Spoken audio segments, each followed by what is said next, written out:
All right, so from connection, we go to creativity, right?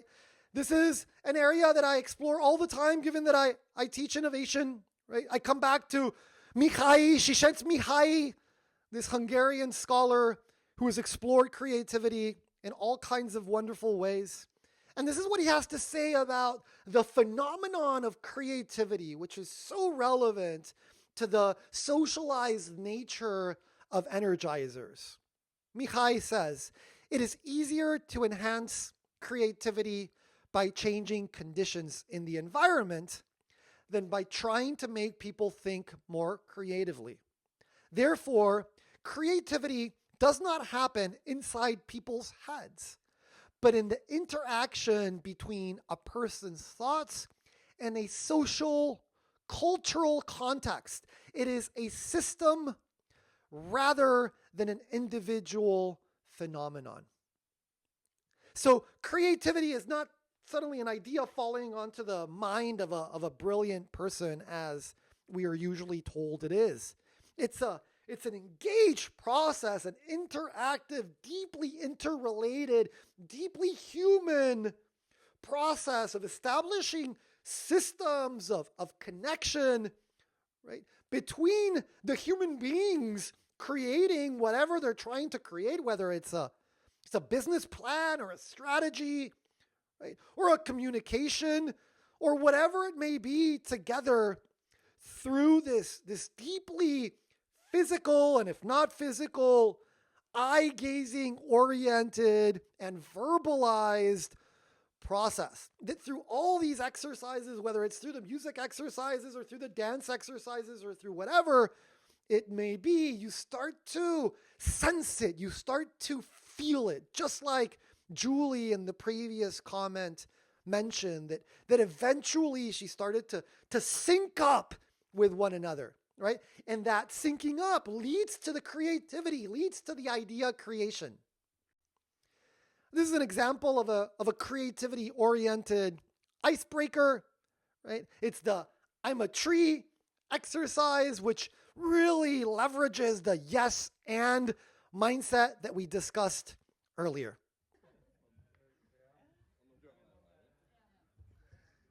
Right, so little by little, people cross the divide, and they first say that they're a tree, and then the next person becomes a bird or a rock or a river or a hill or a mountain or whatever comes to their mind.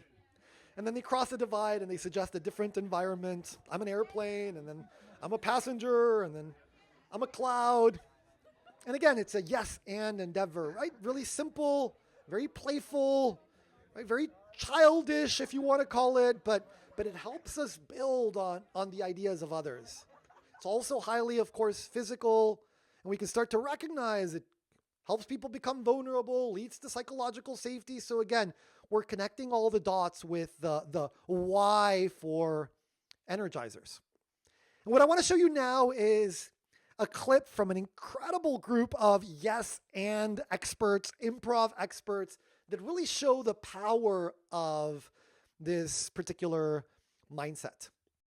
So before I show you this hilarious video, keep in mind that it's very difficult to do. I've tried to do this particular exercise in my workshops, and it generally falls flat. And the reason is because it's really difficult to fully adopt a yes and mentality without lots and lots of practice. These guys are absolute pros. A little bit about the rules. They can only ask each other questions. And of course, the questions that they ask are building on the previous questions. So here we go. First game's called Questions Only, and this is for everybody. Wayne and Colin are going to start. In this game, they can only speak in questions. They can only ask each other questions, nothing else, and they have to keep the story going. And I'll buzz them out if one of them makes a mistake or it takes a long to think of a question. And then if they make a mistake, the other guy will take their place. Your scene is you're on an international flight. You're on an international flight, and take it away whenever you're ready. Tea? Could I have some coffee instead? Would you like some creamer? Is it natural? Oh my God, what's that? Shouldn't you know? Who do you think I am anyway? Well, aren't you the stewardess? Let me get the captain. Someone wanted to see the captain? Could you take me to Cuba? You know where that is? Isn't that the little spleen-shaped island? I think it's shaped like a boot. Does anyone aboard have a bomb? What would it look like? Have you ever seen a drawing of a bomb such as this? No. Why are you wearing your life vest? Do I look like something's gonna happen? Oh, what do you want from me? Will you take your clothes off?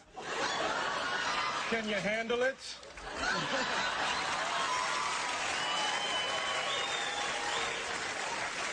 Are you in first class? Somebody order a juggler? How many balls can you juggle? Is that a come-on? Is that a clip-on? Philip Ramsey? Ramsey Phillips? How the hell are you? Where have you been? What have you been up to? Weren't you in prison? Did you marry Sheila? You heard? She didn't tell you about me? Were you the masked avenger she was talking about?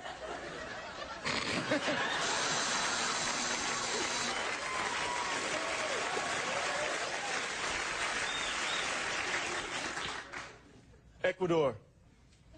What? Ecuador?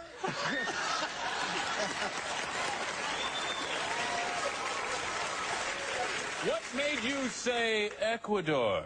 Didn't you ask for a map? Didn't I say I wanted a Labrador? You smell smoke. Is that my clone? Are you wearing essence of smoke? Let me get the captain. Where have you been? I don't... Oh.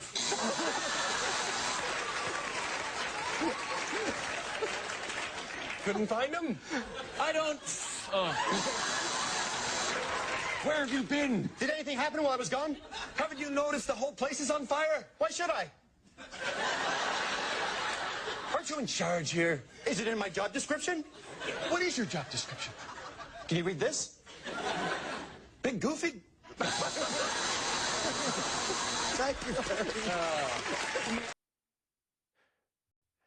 So here is a really good explanation from more of an academic perspective as to why yes and remaining open and being able to build on the ideas of others without letting our more rational, logical side of things kick in can be so extremely useful. The challenge that many leaders face is that we're analytical. We think too quickly about why something can't happen or how to correct a problem, as opposed to twisting it and framing the brain that this is an unexpected opportunity. What can I do with it? Improvisation creates a set of learnings, a set of experiences that allows you to fine-tune and hone all of the necessary skills needed to think on your feet and simply react and adapt. The cornerstone of improvisation around the world is a great two-word phrase called yes and. Yes means that you accept everything that's brought to you, regardless of who brought it to you, regardless of what it is, regardless of what you think it means based on who gave it to you, you accept it at face value. The and means you take this idea and build directly upon it. Now, building directly upon it might seem like it's always complementary, and that's not always true. You can build upon something by taking it apart. You could build upon something by looking at it from a different angle. So the yes creates openness. Just the definition of it, it's affirmation, it's positive, it's acceptance. That creates a style of thinking inside people. And then the and is your reaction to it. The and is the bridge to your thoughts, the bridge to your movement, the bridge to how you respond to others who are reacting to this event in real time as well. Using yes and as a tool, you can actually create environments that foster creativity and foster talent, leading of course to innovation. If there is a difference between the two of those, creativity more of the process, innovation more of the product. Yes and endows people with fearlessness. There's not a mistake. There's not a wrong way to do something. That's the editing process. And something that leaders have a challenge with is editing too quickly. Again, we're analytical thinkers, we're critical thinkers. We have to learn to take that critical hat off and create an environment in which it's okay for ideas to fail. It's okay for people to take chances. Once that area is created and individuals are flourishing inside of it, you create a second area for editing. It's the difference between divergent thinking and convergent thinking. You have to separate the two so that you can diverge your thoughts and come up with this great collection of ideas.